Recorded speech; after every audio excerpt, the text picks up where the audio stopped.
So, welcome to our chat about how to manage menopause when um, things get busy, basically, when life gets busy, but gets particularly busy in these 2 or 3 weeks before Christmas, and fitting in a lot of obligations, sometimes it feels like, and a lot of packing in your work to 3 weeks, and and kind of making sure that everybody else is looked after, supported. If you're celebrating Christmas, there might be a Christmas list of gifts and things to do.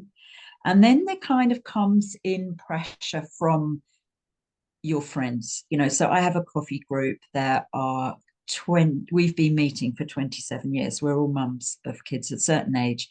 We've been meeting for 27 years on a Friday.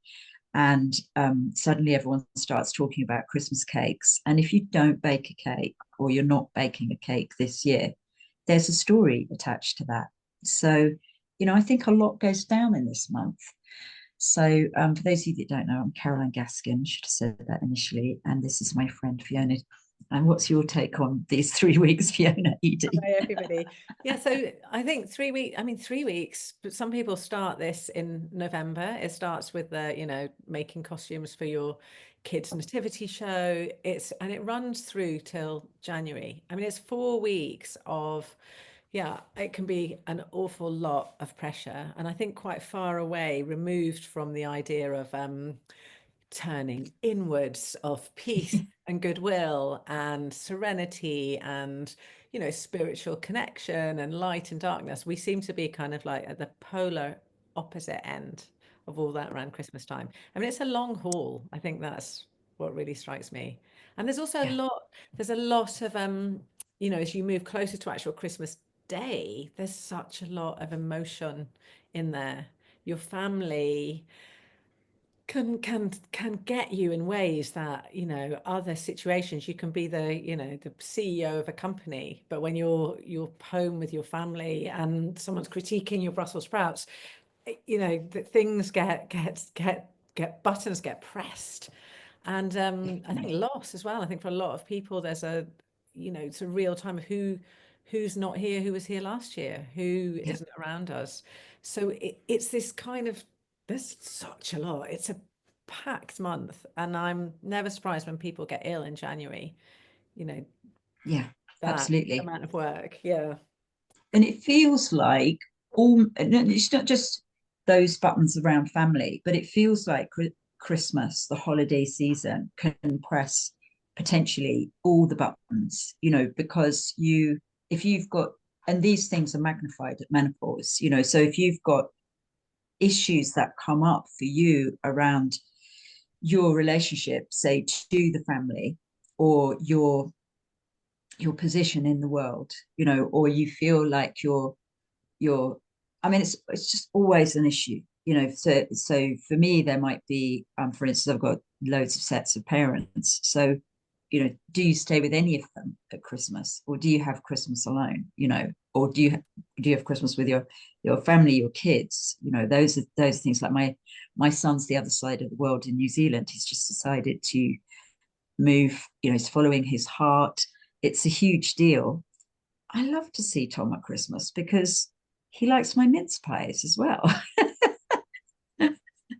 It's just so many things, so that's a tearjerker, isn't it? That brings up, oh, I'm not going to see him at Christmas. How do we navigate those emotions? And those come to the fore so much more at menopause. It's like the veil is thinner between us and the world, for all sorts of reasons. So it can feel quite premenstrual. I mean, the closest we get to it generally is premenstrual feelings, isn't it? Yeah, I think But that at menopause, that could be every day. yeah, estrogen gives us that buffer of saying yes, of being available, of being able to carry, the children, the weight, the job. And when we move to that post or perimenopausal level of estrogen, which is the perfect amount, but means that our buffers are removed, and that we really feel the to-do list. We really feel the barb of someone's comments. And in a way, that's amazing to be able to come into connection with what life's really throwing at us, and there's lots of healing potential in that. But the thing about Christmas is it's very difficult to have that downtime to be able to process what's coming up. Yeah, absolutely. Yeah. And I think when you said about estrogen for me really is the yes hormone. It gives us the capacity to say yes, because the whole role of estrogen is bringing us to fruition, bringing us to being able to make a baby at the end of the day. And in order to do that, we've got to be attractive to the male. In order, let's face it, we are pretty binary when it comes to making babies. We haven't kind of non-binary yet in terms of making babies. So there is a driver in estrogen about getting to a certain place, and that creates competition amongst women. But it also allows us to override anything else in order to get to that goal. And that is a capacity that many women will say and acknowledge, they have been doing for their whole lives, is saying yes to an awful lot of things, and not really able to say, no, I'd like some time of my own. I'd like to rest. I would like to restore, and all the things that we need to make friends with at menopause, which, for me, being a doer, being a busy person, it's like, wow, I really had to learn that. And I learned the hard way going into yoga class and coming out more stressed than when I went in, because it was driving. The type of yoga that I was doing was driving the same buttons. And I didn't have the capacity to do that without an awful lot of support. So that support could be homeopathic, could be superfoods. I had to kind of learn to do that and learn to do a different form of yoga. Yeah, It's interesting drivers, aren't they? Yeah, and I feel that I had a similar journey to that, around the fact that I pushed my life stories, pushing past, ignoring the pain, ignoring the tiredness, grabbing something to eat on the go. And that really, at the start of perimenopause, crashed around me, and I was exhausted at 3 o'clock in the afternoon. I wasn't taking the advice that I was giving to other menopausal women, perhaps because I, like many women, hadn't realized that I was in menopause. My periods weren't changing, they weren't fluctuating. And I, ironically, didn't realize what was going on. And I really had to reset my adrenal glands. I had to learn to nourish myself. I had to learn to rest. And actually now I feel better, stronger, fitter than I have at any point in my life. But there was still, I got caught out, and I work in, this is my field. So that really made me think that many other women, really, that pushing past, that getting away with it. And I'm always saying this, but it's menopause teaches you can't get away with it. And if you follow those cues of not getting away with it, you put a whole lifestyle into place that is going to serve you for the next 30, 40 years. So, Yeah. getting away with it doesn't serve you. It serves you in reproductive years, because you are, your body's programmed to kind of sacrifice the self to create, to populate. And when you come into menopause, it doesn't serve you. You need to start looking after yourself, and that will serve you. And I mean, that's really Absolutely. our work as well. As so Caroline and I work together on the natural menopause course, and that course is really focusing on how to learn to be at menopause, so that you learn how to look after yourself in later years as well. Yeah, absolutely. I was just thinking about when you started talking about food, I was thinking about a blog I wrote once, which was, is it okay to eat Christmas cake through January? And I Oh was yeah, like, I and the remember that. answer is yes, as long as you eat a piece of cheese with it and your Christmas cake's got nuts in it. And why would that be? So it's like, if you're so those fruits that we make a Christmas cake or panaforte out of are actually really rich in calcium, really rich in a lot of the minerals that we need, and it's the sugar that's not our friend. So if we don't over sweeten it, if we use apples to sweeten the mincemeat, it's so easy actually to make our own. Maybe I could share my recipe in the email actually to go with that. I'm just going to put that down. The recipe I always use is Dorothy Slightholm from Yorkshire TV cookery books, and it's just the best recipe because, and in fact, I take a few things out of it, but the whole point is you've got all that stored goodness of lemon and orange rind. If you use the rind, the zest of the lemon when you make your mincemeat rather than buy that really sweet glacé stuff. Then you get the flavors of the fruit and you get the nutrients. There's a lot of nutrients in the peel. We kind of swamp it in sugar, which kind of isn't that great for us. It preserves it, but we don't need it to preserve that long in mincemeat that we're going to make and put in the fridge. In fact, you can keep it for a year because it has got sugar in it, but it's like the nature of what you put in. If you put those nutrients in, then your mincemeat or your Christmas cake can actually be really, really nourishing. Just eat it with some cheese so you've got some protein. Make sure it's got some good quality nuts in it so that you've got protein, fats, etc. And actually it becomes a whole meal. So, you've kind of got license to eat it as long as you balance it with other things.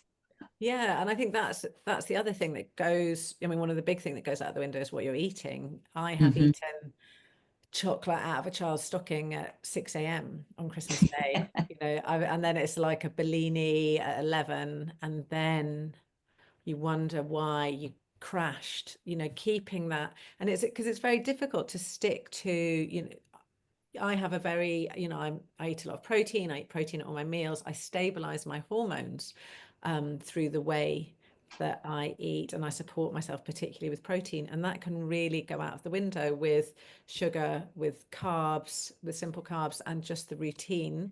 You're eating at other people's houses. You're eating on their schedule. Um, so how do you make that fit work for you? What do you pack in do you take up some nuts in your suitcase Exactly. to That's get what I back was in the thinking. mood? Take like some nuts. I remember this time when I was working at the Active Birth Center. In the morning, I would always have a latte and a an almond croissant. And then I just realized that sitting down, sedentary lifestyle, and having that mid-morning really wasn't good for my waistline. So I had a new boyfriend at the time, and one day he gave me a bag of um, lovely nuts, seeds, and dried fruits in a little paper bag to take into work. And I was like, wow, this is so much better than that almond croissant. And that tiny amount of nuts, seeds, and fruit really sustained me for a lot longer than the almond croissant. And then I swapped the latte for a flat white. So there was much less milk, and so there wasn't kind of filling up on the dairy and empty carbs. I was having a much more balanced drink and nutrients, tasty nutrients, in the nuts, the seeds, and the fruits. So it is possible to eat some protein at every meal. You just might have to take it with you if you're going away. Was what about some of the even a jar of peanut butter actually would be quite useful. Yeah, just having protein snacks, even Mm-hmm. and to have that chocolate at the end of your meal. That Yes. completely changes how it affects your blood sugar. If you have Yeah. pudding, if you have chocolates, if you have them close to bedtime, they're going to cause carnage with your blood sugar. If you have Yeah. them apart from food, because otherwise your gut can be nice lined with all the fiber and the fats of the meal, and it'll totally slow down how those sugars impact you. And Yeah. also the sugars in Absolutely. alcohol. I think the other one of the main things at Christmas is how we manage alcohol, which has a very different effect at menopause, at a time when liver enzymes are lower, at a time when our liver energy may well be quite weak. And yeah, alcohol, you may find that many women find that alcohol doesn't serve them in the same way it used to. But when Christmas comes, there's kind of that habit. Oh, this is what I do. This is how I celebrate, without actually thinking, does this serve me in this moment? And what's a Mm. better way how do I show up at the party um, if I'm not showing up with a bottle of wine and I haven't, got a margarita in my hand? So I Yeah, I really, mean, when I was listening to something the other day, which I was just driving and listening to the radio, and they talked about zebra drinking, and I was like, wow, what's that? And it's alternating your drink with a soft drink. And I thought that's actually a really interesting idea. I mean, we could choose a soft drink that didn't have lots of um, sugar in it, so we could take a bottle of sparkling water to the party and some limes to squeeze into it, for instance. And then the other thing that they were talking about was afternoon drinking, and actually saying, I'm going to go to an afternoon party and have a drink, and then not drink beyond 7 o'clock in the evening. And I thought that's really great advice, because exactly as you said earlier, that means that the sugar is not spiking you, so that you're much less likely to wake up at 3 a.m. if you stop drinking at 7 o'clock in the afternoon. So afternoon, if you're planning a party, for instance, at your house, um, make it an afternoon one, and then go home and relax in the evening and have something like a sour cherry juice, which will help you sleep and taste delicious. And it's kind of warm and cozy if you make it with hot water. I yeah, I noticed love someone's that. just put something in the chat box. I'm going to look for that. But yeah, sorry, you can. Yeah, no, I was just thinking that also that in the world of alcohol marketing, they refer to a tipping point, that everybody has their tipping point when it goes from fun to slurry, you're being a pain in the Yeah, bum. And I think our tipping point changes at menopause. So it's totally. really, your mine is one super nice drink that I'm all probably going to plan in advance, take with me, make sure I've got the ingredients for it, or if I'm going out, know that's the one I'm going to have, and then on to soft drinks or water, and have really nice soft drinks as well, so I don't feel that I'm missing out. But Yeah, our histamine levels change at menopause as well. So you can find that drinks that you were once great with, particularly red wine, is a really now just tip you really quickly into quite an unpleasant, the sensation is quite, if you do have a histamine issue, you'll feel quite headachy, your nose will feel blocked, you'll be slurring quite quickly. And I do notice this happen with friends around red wine in particular. And then you yeah. can switch to white drinks. You can switch to vodka and gin. I mean, now I sound like I'm promoting how to drink at menopause.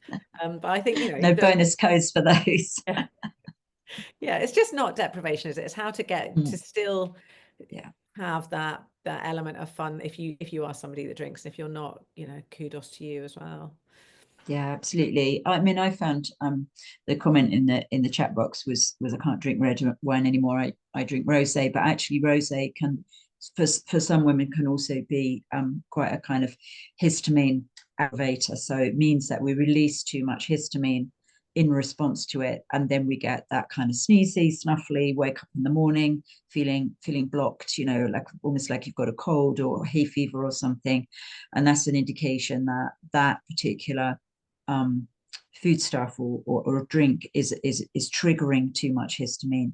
So red wine, and in fact rosé for a lot of women. I find, and I really do like a glass of champagne, but if I was to drink 3 or 4 of those, I'm forgetful the next day. So it definitely, that would affect me in that way. And so it's important to listen in to you. I actually also, when it comes to non-alcoholic drinks, I like that seedlip. I think that's a really, really nice imitation of gin, actually. And again, when it comes to mixers, really going for good quality is really important. There's a lot of aspartame is not great for us. It's actually was originally developed as a military nerve poison. So, that's good enough reason for me, like, never to look at it. Yeah. And there's a ton of sugar, something like a tonic water, there's so much sugar in it. But actually, Mm, Fever Tree, they do a low sugar one that doesn't have mhm. sweetener. Because the problem is, yeah, you look for a low sugar and it will be full of those kind of toxins like Yeah, aspartame or a sugar replacement. Whereas you just want one with lower sugar, less sugar yeah, and more flavor. And there are those brands out there. And also definitely. all Mhm. those histamine drinks, for me, it's really the bubblies that will give me a terrible hot flash as well. Yeah, So histamine and hot flashes are really interlinked together. yeah, And this is the season. I feel like this is the season of hot flashes. There's Yes. So hot flashes are linked to our body releasing a stress hormone. So what when you are stressed, when there is a moment, perhaps when there's a confrontation about to happen, there is you're embarrassed, you know, or you're scared about something, then a hot flash will come very quickly. And I think in that moment, it's a really positive thing that your body's giving you an early warning system that you are getting Absolutely. stressed. And you Yeah. can really take note of that. You can Mm. take yourself out of the situation. Like, I'm having a hot flash, something is happening for me emotionally. Perhaps I don't really know what it is, but there's something uncomfortable. Someone's crossed a boundary, someone is making me uncomfortable, or Mhm. something. And I really find it in that moment as well, taking a breath, put your hands on your heart, and really appreciating that, in Chinese medicine, it would be considered that all through our lives, our heat is heading from our hearts down to our womb, where it can, create a loving nest. And in menopause, it's coming up the other way. It's coming up from our womb to bring us heart wisdom. To make us wise, to make us loving. So when this hot flash is coming, rather than resisting it, I think there's a moment to just put your hands on your heart, encourage that energy into your heart space, take a breath, smile if at all possible, and realize that something's coming up to be healed. Something's coming Yeah. up that you've been pushing past for years, and it wants your attention. And when you give it your attention, the next time that happens, you won't get the hot flash. So, Yeah. but I do think other people's heating, the red wine, the sugar, those all make your hot flashes worse. So really being kind about them, kind to yourself is really important. And a lot of women will experience hot flashes at menopause. The statistics are around about 80%, particularly when you Mm. finished your periods and you're no longer ovulating, and your estrogen is now dropping to that perfect postmenopausal range. The hot flashes can come up, and I think Christmas is the season where they can turn into an inferno. So Yeah. keeping them, appreciating them if at all you can, I think is really helpful. Yeah. I mean, I used to get hot flushes when I had cycled to work, and that could be quite nice. I quite liked cycling to work, but it taught me to be more timely, to arrive earlier to work, and that actually was good for me not to be pressurized. That's what it taught me was to not pack too much into my diary, to give myself time to arrive. So even turning up earlier to the party to enjoy that kind of peaceful moment before it all gets to there's that kind of point, isn't there, in the middle of a party when it just gets to fever pitch, and it's just, I call it peak party, where the house or the space in which you are just gets so noisy and everybody's so enjoying themselves, but that can be incredibly intense. And yeah, just buying yourself time, and as you say, stepping away from the fire, very Yeah, literally. Um, which is something, again, as women, when we're, perhaps we are responsible for the cooking and we are responsible for the presents, and there's a there's that thing we've been doing for years of staying there, of taking on more, of not leaving the room when we needed to. And this is sort of Absolutely. a lesson in learning to look after yourself, that we're given. And I think that's really the big message that I'm going to be working on this Christmas, Mhm. is just stopping the patterns that I've always got, the people pleasing, and just taking myself out and having that Yeah. moment. Yeah. I mean, a question that's just come into the chat box is, why do histamine levels, why do we react so readily at menopause? I react to many more things than I used to. And that's really is calling us to pause and say, do I want that thing in my life anymore? And sometimes that can be a bit of a wrestle, because it can be, do I want that person in my life? And I'm several years post menopause, but I had friends staying that I've known for 40 years this weekend. And, so I've just finished washing and folding the sheets and the towels after the weekend. And that in itself is an action which will promote progesterone, that quiet, repetitive action of doing something of storing, of itemizing, of putting things in their place is a really great tip to help promote progesterone. And progesterone meets estrogen. You know, estrogen has got us to the party. Progesterone is what allows us to stay there, stay with it. And it might be that we step out and we help the hostess in the kitchen. And I've often done that, where it's just like, this is so noisy and so intense. I'm going to step away. I'm still going to be part of the party. You know, the best jokes are always in the kitchen anyway. Certainly are in our family. So that just can be a little kind of strategy to say, can I do something a bit ordered? Can I go and help, sort this out? And that will bring back your progesterone, which balances the estrogen really nicely. And it was interesting today. I was with a friend who's there's quite a lot of neurodiversity in her house. And so she has some stuff in her household. So she has some stuff going on, and her son is definitely quite he's on the spectrum somewhere. He's very intense. And I kind of sat and I was watching her create a very ordered tower in the play space. So he was a bit wild. He was the wildest of the kids in the place. And she was diffusing that energy and calming herself by creating a very ordered tower.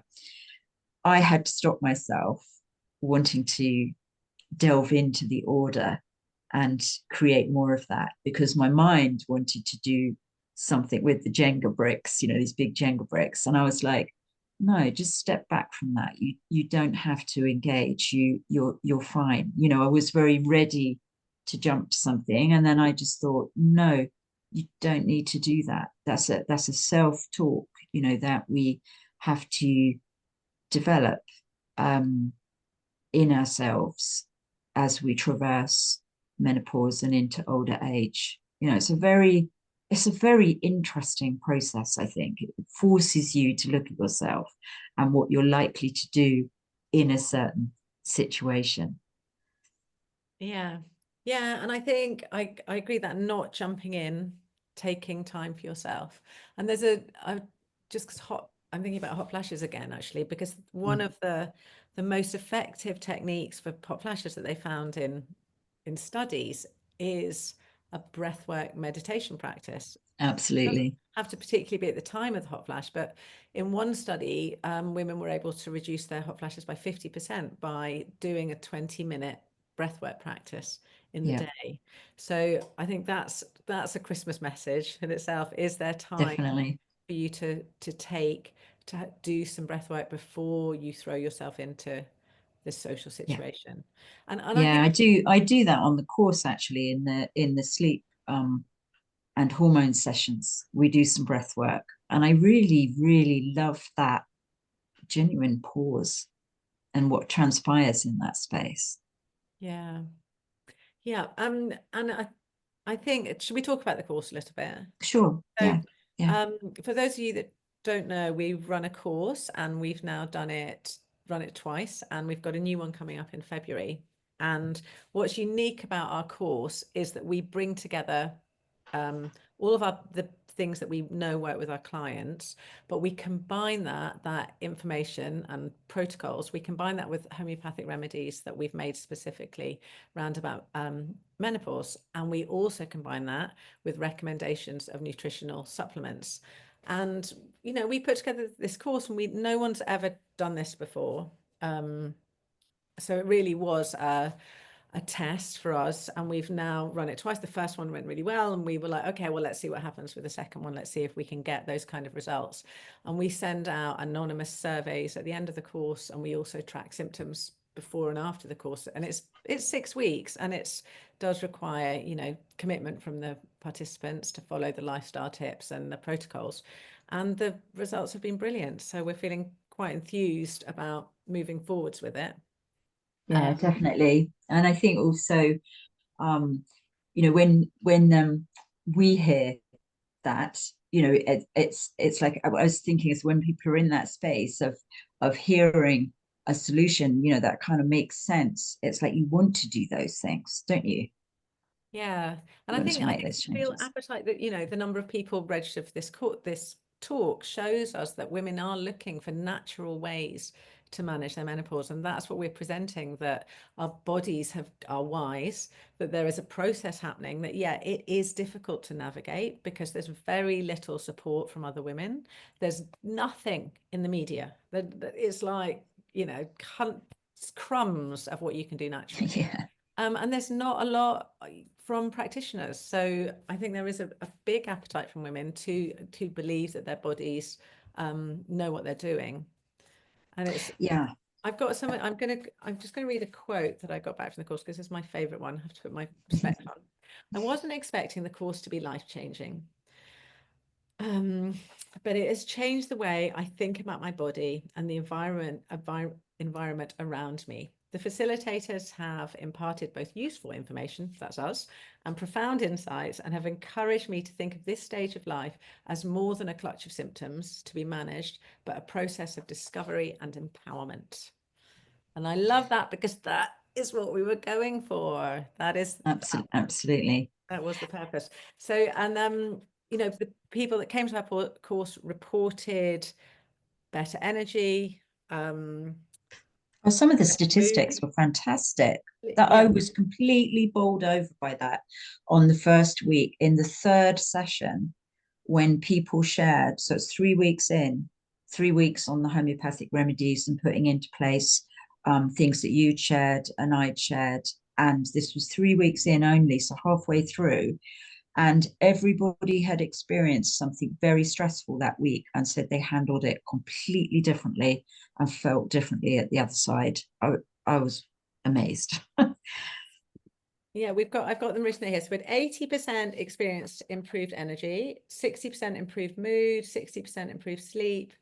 Loads of people had different menopause symptoms changed. So I think our message in this is that there is so much you can do around navigating menopause naturally, that there Yeah. are solutions that have been tried and tested for hundreds, if not thousands of years, that are available to all of us. And that, you know, Caroline in particular does a lot of work around generating communities of women in her Facebook group and her Instagram. So yeah, we, you know, just Yeah. want to work a bit I think more around this.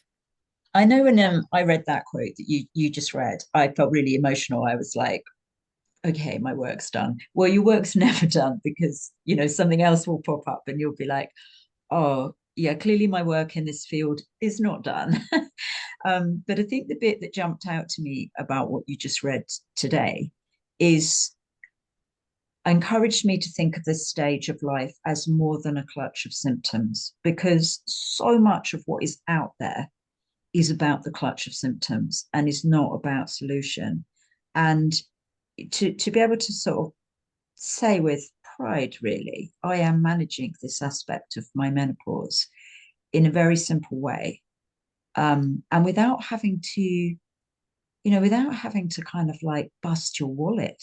So much is about spend, spend, spend as well. And while we do talk about, there's certain supplements that are really, really helpful, starting with a good baseline means that you don't have to reach for, the latest thing. So that kind of clutch of symptoms to be managed is really a very medical approach. And there's so much more, that is holistic. Um, I just wanted to read one. It says, the course has been supportive in helping me reflect on my own menopause symptoms, to stop ignoring them and hoping they will just go away. I mean, I definitely was guilty of that at times. The course has provided tools and knowledge to put a plan together, prioritize self care, and invest in those non negotiable supplements to help me through. I enjoyed the explanation that hormones will settle and that there is light at the end of the tunnel. And I think that really, when we're in that space of feeling like there is no light at the end of the tunnel, somebody's just put something in the chat box which I wanted to read. What if we feel we don't feel we have the yes in the first place for anything? How do we get the yes part back? So that feeling indifferent, a loss of sense of self or purpose, I think can really, really strike us at menopause. I mean, I have some favorite homeopathic remedies for those kind of emotions, but it also could show us that there is a lack of minerals, for instance, a lack of a baseline of minerals, which is so easy to begin to encourage with something as simple as getting magnesium into your life every day. And once we've got that baseline of magnesium every day, total baseline for every phase of menopause, then we can begin to add in other minerals, which will bring that energy back up. And as an example, I saw a friend yesterday who started in her healing practice, and I thought, she looks tired. I'm going to suggest that she remembers the ionic minerals that I encouraged her to take some time ago, because when you run a busy practice, you need that baseline. So important, isn't it? Yeah, and I think that that position of not having the yes in you, that is not having a yes to life. That's not having a Yeah. yes to opportunity. It doesn't have to be. I no longer have a yes for parties. I spent my whole life partying, and now I became much more socially sensitive Mm-hmm. around about menopause. But I tuned into that, and I go to parties early, I leave early. I make sure I chat to Try. people I want to chat to, and I kind of am quite limited. I kind of know what I want to get out of them, and I know that I want to get back to bed. But I had lots of yeses for other things, Yeah. things that I've always wanted to do. One of the things that I've been sharing on Instagram recently was learning how to surf. Middle-aged Yeah. woman, live nowhere near the sea. I live in London. It's like hours for me to drive to the beach.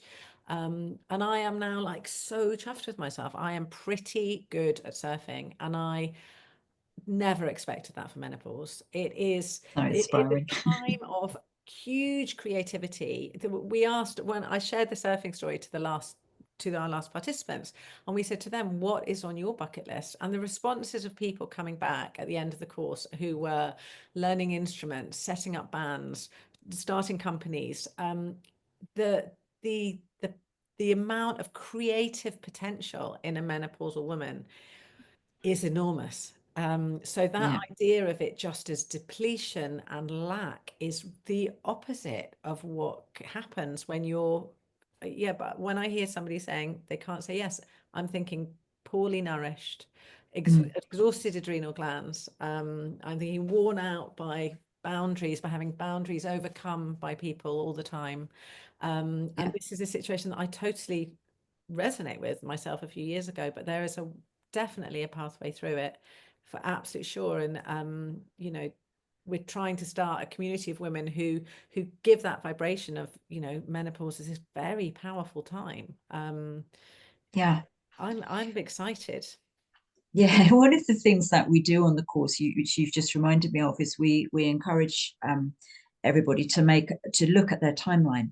And when you said about feeling tired or feeling weak or depleted, that was definitely the case for me. That there was an underlying, there's a capacity to override, and therefore an underlying, eventually, exhaustion. And it actually had been showing up for me very clearly. It's just that we don't know how to read it, because none of us, even me, Fiona, GP, none of us have been taught menopause as a specific subject. So it's only recently that it's coming in to be a specific subject for medical practitioners. And so even I wasn't looking at my hormonal profile and saying, do you know what? Before every period, my energy was low, my body temperature would dip, I'd get chilly, I would feel tired. I would feel wired and not able to sleep. Even going as far back as my early 20s, I noted that I could drink, to come back to the alcohol, I could drink more alcohol before my periods. That was my adrenal glands overriding the fact that I needed to rest at that time in my cycle and just literally pause to allow, my period to come. And really, the organ that was speaking through all of that was the thyroid. And it only came up and grabbed me aged 46 and said, Caroline, you've really got to do something about this. And it manifested, as you said earlier, absolute crashing at 3 in the afternoon and my hair falling. And then I went and did some bioresonance. One of the other things we do on the course is we help you signpost to things that are appropriate for you to find the solutions. So, the baseline might have been get magnesium into my life, draw up nutrients more efficiently.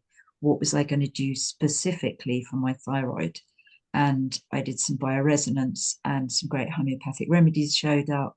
But what really showed up was the fact that I needed to eat protein at every meal in order to rewire and rebuild and get that energy back, because it was massively depleted. And that's a really interesting personal journey.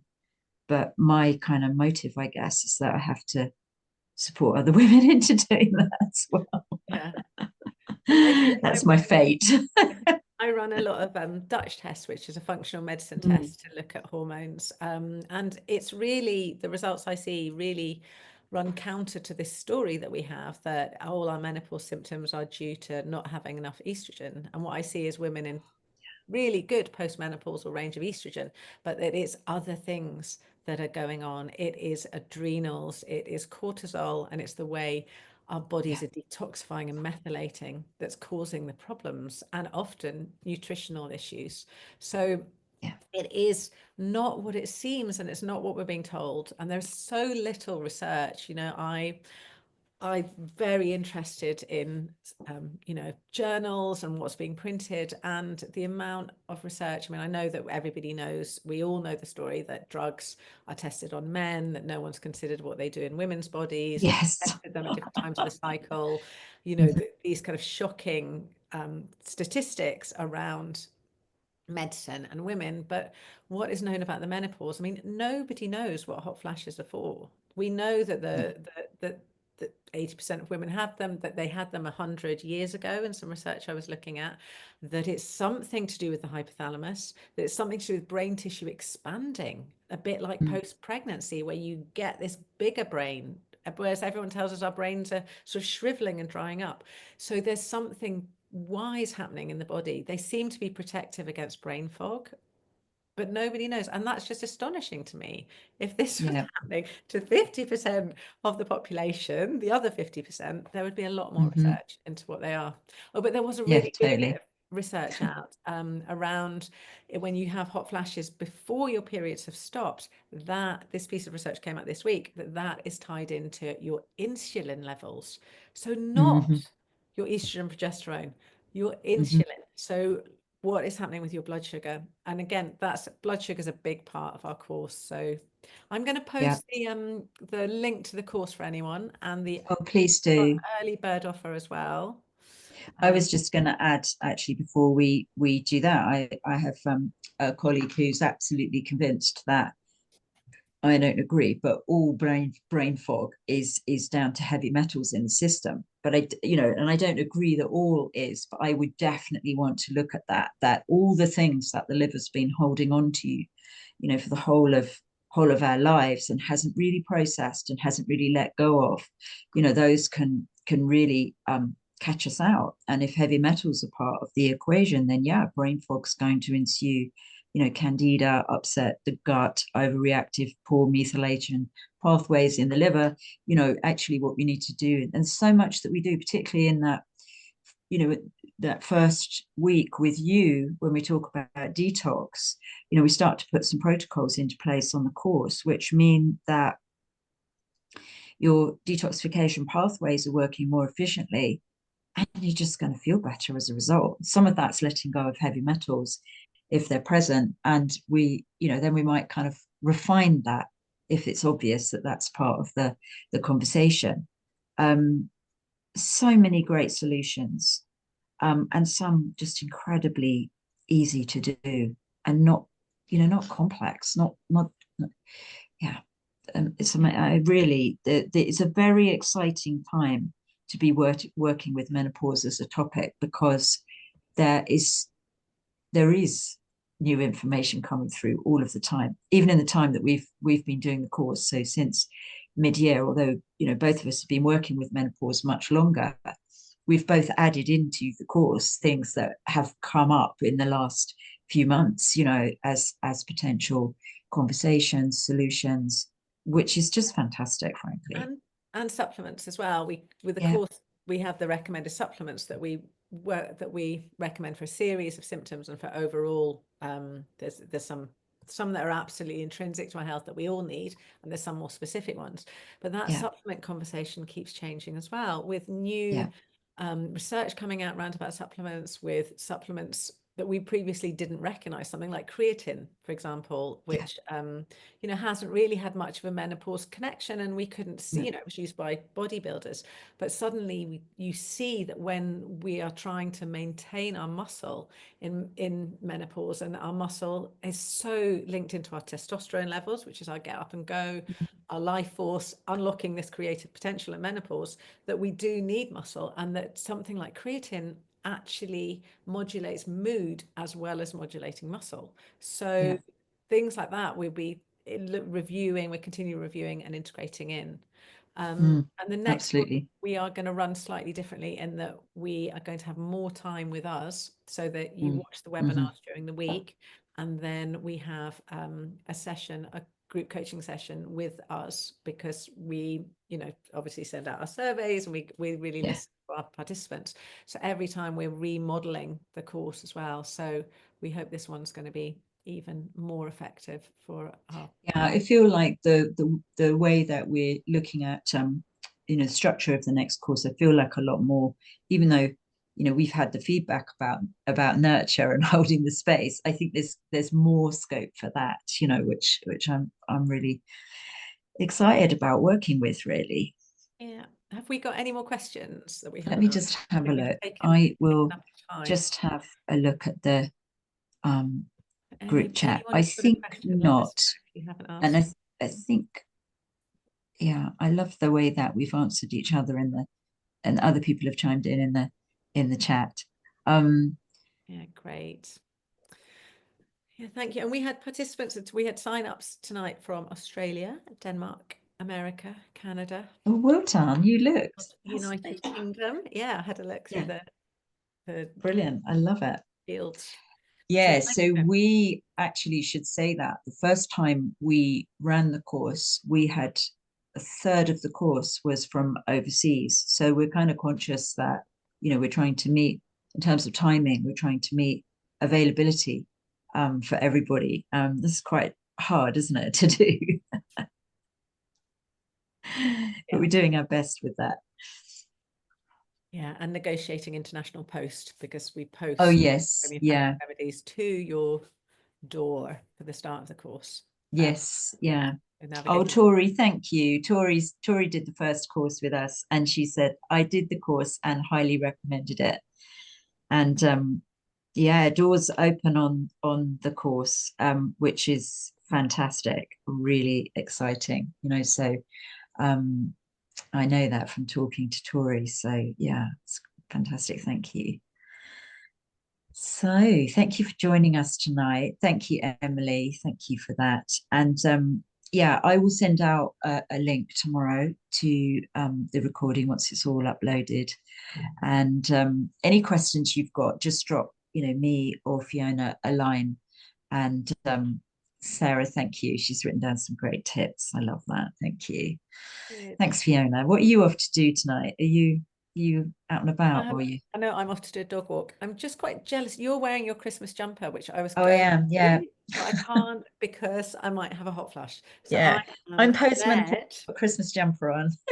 I'm just cardi on off. All my Christmas dresses this year, there's no like tight sleeves or high necks. I am like just going to be able to temperature modulate. So I'm not And do getting you know what? stuck. We were talking about temperature earlier. I actually was thinking about fabrics for Christmas parties as well. We haven't talked about that, so we have to save Yeah. that for Natural another day, fabrics. or perhaps for some posts to go with this. But Yeah. yeah, layers are good. Layers And and Belinda breathable fabric. says, yeah, Belinda says, does it matter that I'm rather past menopause? No, it doesn't. um, it's especially if you've got symptoms which you'd rather not have. So for me, post menopause, I had to work through some sleep stuff, and I share that on the course, how to manage sleep situations and issues. Really interesting. And the other thing that I have to say I am still working with is I have some mild tinnitus. Now that is something that often comes up at menopause, and it's a tricky one, because it could be related to something like, waveform radiation, 4G, 5G, that kind of thing, as well as stress.